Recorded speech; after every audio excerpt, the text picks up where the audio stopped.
Yo, what's up, everybody? It is Sunday, March 27th. By now, you probably heard the news that tomorrow I'm going to be making an appearance back on Fox News, on Fox Business, on that show, Making Money with Charles Payne. Gee, I left Fox in 2012, so this is what, 11 years? 11 years later, I'm coming back. Anyway, he was gracious enough to invite me on to talk about MMT. I don't think that's really a subject that his show specializes on, or that kind of macroeconomic stuff.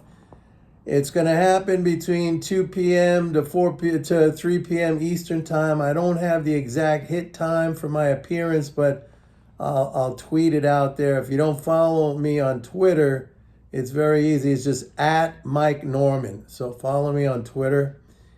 And, Fox is very anti-MMT. I was talking about MMT in 2002, on Fox. And I was derided and made fun of. And we're only going to have like a 4 to 6 minute segment. And I'm sure it's going to be your typical straw man arguments against MMT. Well, why don't you just give everybody $1 trillion if it's so easy, like this kind of stuff. But I'm going to make my points, And hopefully it'll be a good interview. We'll see. And who knows if it leads to any more. I gave up doing this kind of TV just because, it's editorializing. I mean, it's not objective. It's not journalism. It's not real information. And I've told stories before about how, like, we would do segments and we would be told in advance what the topics were going to be. And, I'd see like the data was all wrong. I mean, this is what I do. I'm an economist, I write these reports and I'm like, hey, to the producer, you're like, this data is it's not correct. It's like, and it'd be like, it's okay. That's what we want to say. But I'm not just criticizing, I'm just saying that's in general. That's media. That's media.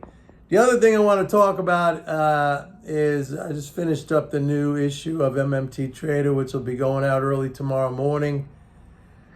And man, I'm telling you guys, like, I know, and a lot of you are angry and you get pissed off, and I see the level of anger and frustration and negativity in the comments. I'm just saying that the mood is really, really negative right now. But if you see the banking data, and it's in my report, I mean, if you were on some desert island somewhere or some cabin in the woods and I sent you this report and you didn't have a television or you didn't have, newspapers or the internet, and you just looked at the data, I mean, you would think like everything is fine. I mean, bank assets in the week of March 14th, which, by the way, included the week that we had the failure of SVB Bank, which touched off this whole, crisis.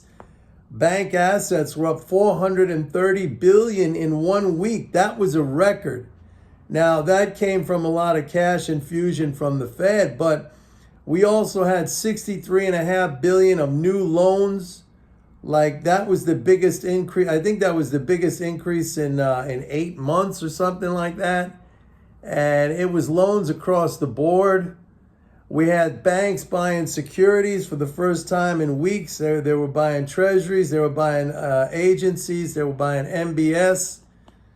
So, I mean, bank residual, which is basically bank capital, that's bank net worth, that rose to the highest level in 8 months. I mean, so again, like if you're not watching the TV or reading these internet posts and hearing this doom and gloom scenario, if you were totally, and I get it, I'm not, somebody here said, oh, you're always, I like you, but you're always trying to sugarcoat. Like, what am I sugarcoating? All I do is specialize in putting out a specific set of data. All right.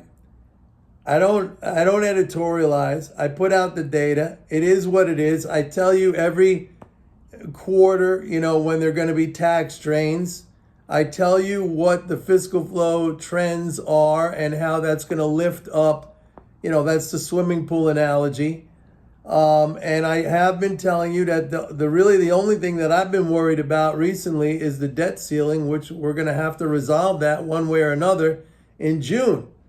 And if that is not resolved, then yes, we're going to go into a recession. But I came into 2023 against all the predictions of recession, which basically that was 100% across the board of every economist on Wall Street out there. And I said there's not going to be a recession. And now first quarter GDP growth is estimated at 3.2%. That's really healthy growth. Okay. Yeah, I'm still saying like the debt ceiling, which is that's gonna come to a head in June, and we'll see what's gonna happen. I mean, the politics don't look very good on that. Right now, the markets are also pricing in four rate cuts this year. Okay, there's not going to be a rate cut in April, and there's not going to be a rate cut in May. The Fed's going to hold according to where the Fed fund futures are trading, but rate cuts in July, September, November, December. Okay, 4 rate cuts this year of 25 basis points each. So if we believe that these monetarists are really the driver of short-term movements in the market, then, we should see stocks and bonds rally based on this change. This is a big change because everybody was saying they're just going to keep on raising rates and raising rates. And there's other things that were very interesting in the report. Very, very interesting. The numbers again would blow your mind, especially if you juxtapose the numbers against what you hear in the media, what you read in the media, and stuff like that. What you see on the internet. So like, you could say, "Hey, do you believe those numbers?" This is a joke that a friend of mine we've had this joke between us for a long time. It goes back to Jim Rod. Do you believe those numbers? Do you believe those numbers?